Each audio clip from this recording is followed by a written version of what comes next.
નમસ્કાર મિત્રો, રોડ છે ઢસાથી ગઢડા અને અચાનક કદાચ ઈશ્વર નિર્મિત કંઈક મિત્રતા બાંધવાની લખી છે. એટલે કદાચ તમે ઢસાથી ગઢડા જતા હો તો તમને આ ફાર્મ જોવા મળશે. પણ આ ફાર્મનું જે ઊંડાણ છે એ ઊંડાણ જવા માટે તો આ ઢાળ ઉતરવો પડે. એટલે આજે મને મોકો મળ્યો કે આ ઢાળ આપણે ઉતરીએ. એક નીણનો માંડવો કરીને બાજરાના કડબનો અને આ બધું બાંધવાનું પાનાવા ભેગા કર્યા એટલે બધા જ અમરૂ કાઢી નાખ્યા. આ માથી ઘરના આંગણે ક્યારેય દુજાણું ના હોય એવું કોઈ પણ પાકની દવા જ ગાય માતા. અહીંયાનો પ્રવાહ આખો સુરત બાજુ જ્યારે જઈ રહ્યો છે ત્યારે તમે સુરત ઓર્ગેનિક ઘી જોતું હોય તો આપણી પાસેથી મળી જાય. નજર કરી તો ગાય માતા દેખાણા હતા એક. જોઈ શકો છો. હા, નાના પગ જુઓ. ઘણા બધા ગાય માતાઓ બાંધેલા છે અને લીલી છમ મસ્ત કે આગેથી તમે જોવો ને તો તમને ખબર પડી જાય કે પ્રકૃતિ કદાચ એમના હૃદયમાં વસેલી હશે એવા કોઈ વ્યક્તિત્વની વાડી હશે. તો ઘણી વખત મોજે મોજે આપણે એવી જગ્યા ગોતતા હોઈએ કે જ્યાં અલગ ઓરા અને અલગ વાઇબ આવે કે જેનાથી આપણને આનંદ થાય અને મજા આવે. તો એવા એક વ્યક્તિત્વ સાથે તમને હું મુલાકાત કરાવીશ કે જેમનું સપનું અને મારું સપનું બે એક છે. અને સપનું એવું છે કે જે જીવને શિવ સુધી લઈ જાય એવું કંઈક સપનું છે. કે જ્યારે હું સુરત છોડીને આવ્યો, મારી જોબ છોડીને આવ્યો, ત્યારે મારું સપનું હતું કે મારા કાંચડીનાક સ્મશાનમાં છેલ્લે મારી રાખ થાય અને ગામની અંદર ઉડે. મારી ઉત્પત્તિ જ્યાંથી થઈ છે ત્યાં મારું પૂર્ણ વિરામ લાગે. એટલે મારે કોઈ સિટીની જંજાળમાં નહોતું રહેવું અને હું ગામડામાં વહી આવ્યો હતો. એવા જ એક આપણે વ્યક્તિની મુલાકાત કરી રહ્યા છીએ કે જે ખાસ કરીને થોડી ઘણી કાંઈક ઓર્ગેનિક ખેતી, પશુપાલન અને સાથે મજા કરી રહ્યા છીએ. કેમ છે ભાઈ? રામ રામ. રામ રામ. રામ રામ. જય માતા. આપનું શુભ નામ જણાવજો અમારા દર્શક મિત્રોને. ગાબાણી કેતન, ગામ ગુંદાળા, તાલુકો ગઢડા, જિલ્લો બોટાદ, શ્રી ખોડલધામ પ્રાકૃતિક ફાર્મ ગુંદાળા. તો જે પ્રકૃતિની હારે રહેવું અને જીવવું એ બધાનું સપનું હોય છે, પણ એ સપના પાછળ ઘણી બધી સ્ટ્રગલ હોય છે. લોકો શું કહે છે, શું નથી કહેતા એ બધું પણ હોય છે. ઘણી વખત સિટી જ્યારે છોડી અને હારામાં હારી ઓપોર્ચ્યુનિટી છોડીને જ્યારે માણસ આવતો હોય, જ્યારે મેં મારી જોબ છોડી ત્યારે મને પણ ઘણા ગાંડો ગણતા, પરંતુ હકીકતમાં ગાંડું થઈ જવામાં પણ ક્યારેક મજા હોય છે. કારણ કે પ્રકૃતિના ખોળામાં એક બાળક બની અને ગાંડાના સ્વરૂપે જ્યારે તમે અંદર વિચરતા હોય ને ત્યારે બહુ મજા આવતી હોય અને એની વાઇબ કંઈક અલગ પ્રકારની હોય. પરંતુ આ વાઇબ અને આ એટમોસ્ફિયર લેવા માટે આ ધૂળમાં આળોટવું પડે, આ માવડીઓની હારે રહેવું પડે અને આની સેવા કરવી પડે. તો તમે જ્યારે સુરત હતા કેતનભાઈ ત્યારે ત્યાં શું કરતા? ત્યાં ડાયમંડમાં સારી એવી જોબ હતી મારે, પણ પહેલેથી બાપ દાદા વખતથી ઘરના આંગણે ક્યારેય દુજાણું ના હોય એવું નહોતું બન્યું. પહેલેથી વિચાર એવો, હીરામાં કારીગર થયા, પગાર સારો થયો, પણ દિલથી રુચિ નહીં. દિલ ગામડામાં લાગેલું બસ આ મામા હતું. અને ખાસ કરીને પટેલ સમાજમાંથી આવો છો તો જે જૂની કહેવતો છે ને એમાંની એક કહેવત છે કે ખેતી તો પટેલની, જે આજે નાબૂદ થવા જઈ રહી છે. એની વિશે વિસ્તૃત આપણે પણ માહિતી જ્યારે બેસ્યું ને ત્યારે લેવાની કોશિશ કરીશું કે આજની જે જનરેશન છે, આજનું જે કાઠિયાવાડ છે એ ક્યાં જઈ રહ્યું છે. કાઠિયાવાડમાં એમાં ખાસ કરીને પટેલો છે, એની ખેતી જ્યારે વખણાતી તો એવું કહેવત હતી કે ખેતી તો પટેલની, સવારી તો કાઠીની. તો જે અશ્વ માથે જ્યારે સવારી કાઠી ઓપે એવો કોઈનો ઓપે તો એનું કારણ હતું કે વંશ પરંપરાગત એમને જ્યારે વારસામાં અશ્વ સવારી મળતી, એ પણ થોડું ઘણું વિલુપ્ત થઈ રહ્યું છે.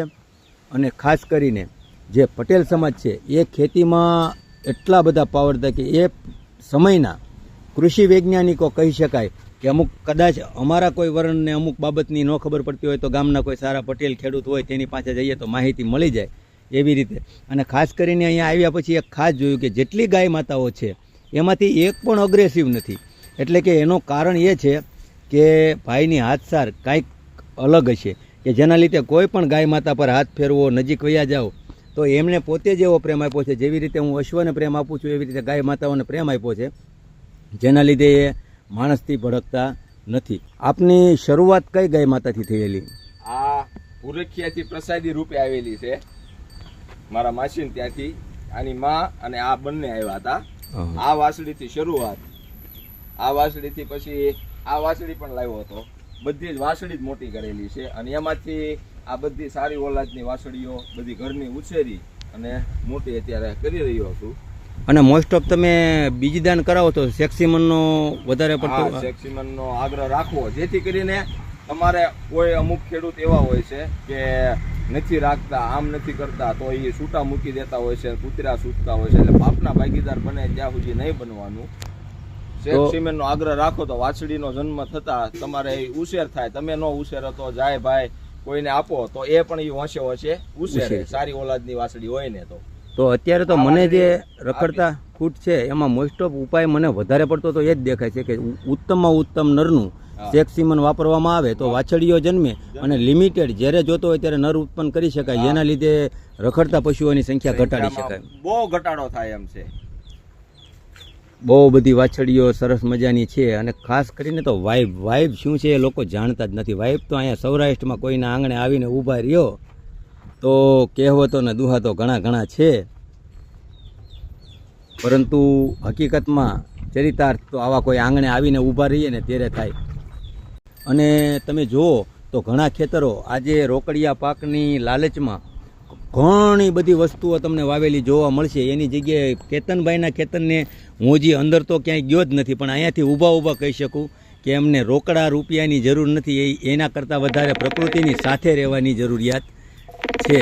ખેતર છે ને એક સમયની કરિયાણાની દુકાન હતી, અને ખાસ કરીને જે ખેતરની વાડો છે ને એ એક સમયનું મેડિકલ હતું, જે હું અગાઉ પણ કહી ચૂક્યો છું કે એક પ્રકારનું મેડિકલ હતું કે વાડમાંથી સામાન્ય રોગોની બધી દવા મળી જતી, અને ખેતરની અંદરથી અનાજથી લઈને શાકભાજી સુધીનું બધું જ ઓર્ગેનિક પોતાના હાથનું વાવેલું મળી જતું.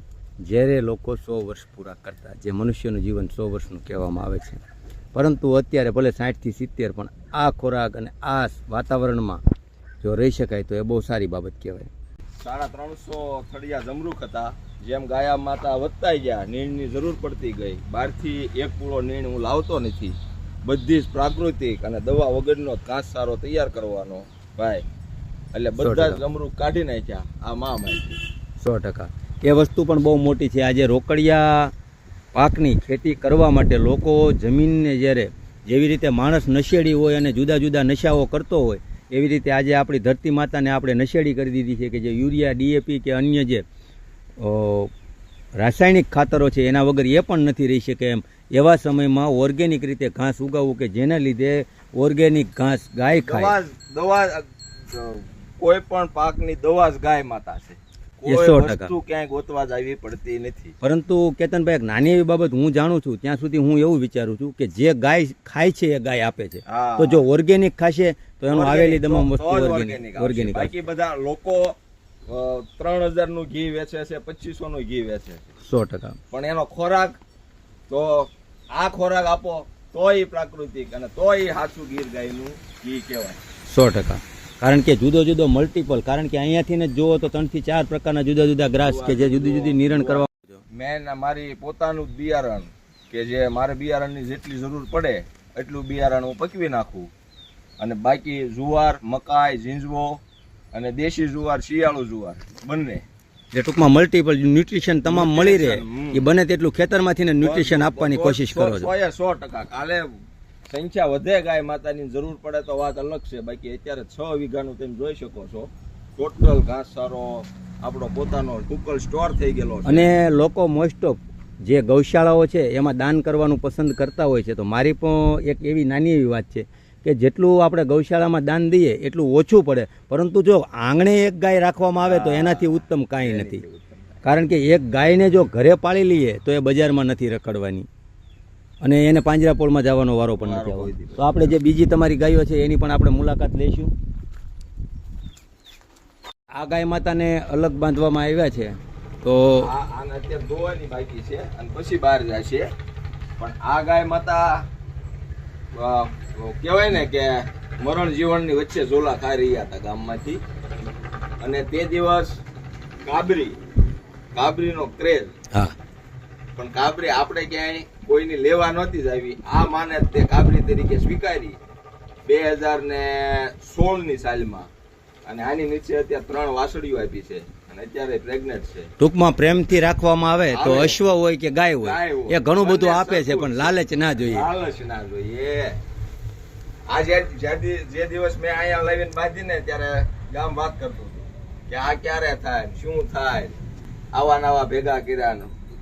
નજીકના તમે કીધું ને સ્ટ્રગલ આવે, હા, બહુ બધું 100% struggle આવે. અને એમાં ખાસ કરીને અમારા પટેલ સમાજ હા બહુ સ્ટ્રગલ કર્યું. બધે જ આ હાલત ઈ કાંઈ છે. નહોતું. ગાય માતાની દયાથી નથી છે આ. એક નીણનો માંડવો કરીને બાજરાના કડબનો અને આ બધું બાંધવાની શરૂઆત કરી હતી.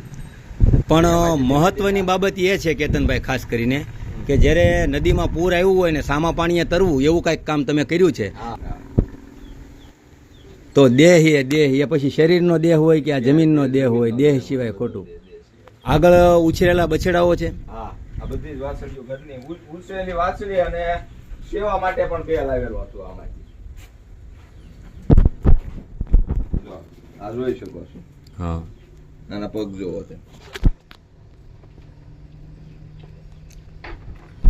આ જે કાર્ય કેતનભાઈ કરી રહ્યા છે એ મારા મન મુજબ, મારી અંતર આત્માથી, કે કોઈ માણસ કદાચ આખી ગૌશાળાનું બાંધકામ કરે તેનાથી પણ ઉત્તમ કે કોઈ ગૌ માતાને તમે તમારા ઘરે ફોલ્ટેડ ગૌ માતા હોય કે ફોલ્ટેડ અશ્વ હોય તો એને તમે જે હાંચવી લ્યો ને એ એક ગૌશાળા ચલાવવા બરોબર છે. જોકે અહીંયા તો આખી ગૌશાળા જ છે અને પ્યોરિટી જે હકીકતમાં ગૌશાળા નામ આપવામાં આવે છે પણ સાચી ગૌશાળા કોને કહેવાય કે કોઈ ખેડૂત મિત્ર હોય, ખેડૂત સમાજમાંથી આવતો. ખેડૂત પણ એક સમાજ છે, પણ લોકો જ્યારે સ્વીકારતા થશે કે ખેડૂત એક સમાજ છે એ પછી કોઈ પણ સમાજમાંથી આવતો પણ ખેડૂત તરીકે તો આપણે બધા એક છીએ ત્યાં સુધી તેમાં એકતા નથી આવવાની. ગૌપાલક છે, અશ્વપાલક છે. એમાં કોઈ કીધું છે કે ક્ષત્રિય જ ઘોડી રાખે, પટેલ જ ગાયો રાખે, રબારી જ ગાયો રાખે, એ વાત ખોટી માનું છું હું. જ્યારે એક સમય કેતનભાઈ એવો આવશે ને કે જ્યારે પોતાના વ્યવસાયને એક સમાજ તરીકે લોકો સ્વીકારશે ત્યારે એ ક્ષેત્રનો વિકાસ જરૂર થશે. તો ખૂબ જ દેશી સ્ટાઇલમાં જેવું પોતાનાથી જેવો વિકાસ થયો આ ગૌ માતાએ જે કાંઈ વિકાસ કરાયો એવા વિકાસ સાથે કેતનભાઈ આજે ગામડામાં સર્વાઈવ કરી રહ્યા છે. પોતાનું બહુ એકદમ કુદરતની નજીક જીવન વ્યાપન કરી રહ્યા છે. તો આવનારા સમયમાં કદાચ આપણે આવશું ને તે એક ગાય વાઇઝ આપણે ડિટેલમાં વિડીયો ઉતારીશું. પણ મારા મિત્ર છે અને ખાસ કરીને આ વિડીયોથી કે કેવી રીતે લોકો દુનિયાના જંજાળને છોડી અને કુદરતના ખોળે રહેવાનો પ્રયાસ કરતા હોય છે એનો નાનો એવો પ્રયાસ મેં કર્યો છે આપને બતાવવા માટે. બધી જ કુદરતી જેવું જોઈશો જેટલું હાથમાં મળ્યું એની વ્યવસ્થા કરવા. આ આપણે કઈ ગાય છે? ગંગા. ખાસ કરીને મેં તમારા હાથ પર નજર કરી તો ગાય માતા દેખાણા હતા, એ પણ આપણે દેખાડીએ કે જેવી રીતે અશ્વપ્રેમીઓ પોતાના હાથમાં તે પોતાની માનીતી ઘોડીઓ ચિતરાવતા હોય છે એવી રીતે તે કેતનભાઈ ચિતરાવે. ગોપાલભાઈ આ કઈ ગાય ચિતરેલી છે? આ ગંગા છે. ઓ હયાતમાં છે ને ચિતરેલી છે. વાહ ભાઈ વાહ. આની નીચે અત્યારે 3 વાછડીઓ આપેલી છે. આ એની છે, ઓલી કાબરી એની છે ને ઓલામાં એક. વાહ કેતનભાઈ શું પ્રેમ છે. હાલમાં અત્યારે જો આ ખાય છે નાની જે ધાવે છે એ 4 વાછડી અત્યારે ગંગા. આ લેક્ટેશન ની આ વાછડી છે. એ હતી અત્યારે જે ધાવે છે હા. એવડી હતી ને ક્યારે આને લાવ્યો તો. અને જો 3 વર્ષી હતી ગામમાં. ઓર્ગેનિક ઘી જોતું હોય તો આપણી પાસેથી મળી જાય. હા, મળી જાય. બીજી કોઈ પ્રોડક્ટ આપો આપણે આમાંથી દેશી પ્રોડક્ટ બાય સેલ કરો છો? બાયસેલ અત્યારે આપણી પાસે કોઈ અવેલેબલ નથી, પણ હવે જીવામૃત છે, ઘન જીવામૃત છે, એ પ્રોડક્ટ આપણે તૈયાર કરવાના છે. અત્યારે ટૂંકમાં કોઈને શુદ્ધ ગીર ગાયનું ઘી જોતું હોય તો મળી જાય. અને પ્રાઇસ તમે કેતનભાઈને ફોન પર ડિસ્કસ કરી શકો છો. હું આમાં કેતનભાઈનો નંબર નાખી દઉં છું. ખૂબ જ દેશી વાતાવરણમાં મલ્ટિપલ ખોરાક અને ઓર્ગેનિક ખોરાક આપીને જે ઘી બને છે એની કંઈક વાત જ અલગ છે. તો કદાચ કોઈ મિત્રોને જોતું હોય તો કેતનભાઈનો સંપર્ક કરી શકે છે. તો કેપ્શનમાં પણ નંબર છે અને વિડીયોમાં પણ નંબર ચાલી રહ્યો છે. તો એ નંબરથી તમે કેતનભાઈનો કોન્ટેક અવશ્ય કરશો. અત્યારે તો અમૃતની ધારા અહીંયા વહી રહી છે, કારણ કે એક ગૌપ્રેમી માટે તો આ અમૃતની ધારા જ છે. દૂધ કરતાં પોદળો અને જે પાછળના ભાગથી જે કાંઈ ડિસ્ચાર્જ તરીકે કરવામાં આવે છે, વિજ્ઞાન કદાચ એને જે કહેતો હોય પણ અમારા માટે એ અમૃત છે. એ વ્યવસ્થામાંથી બેસ્ટમાં બેસ્ટ ગૌ માતાને દેવામાં જે આવ્યું છે એ કેતનભાઈ ધન્યવાદને પાત્ર છે. અસ્તુ વંદે માતરમ.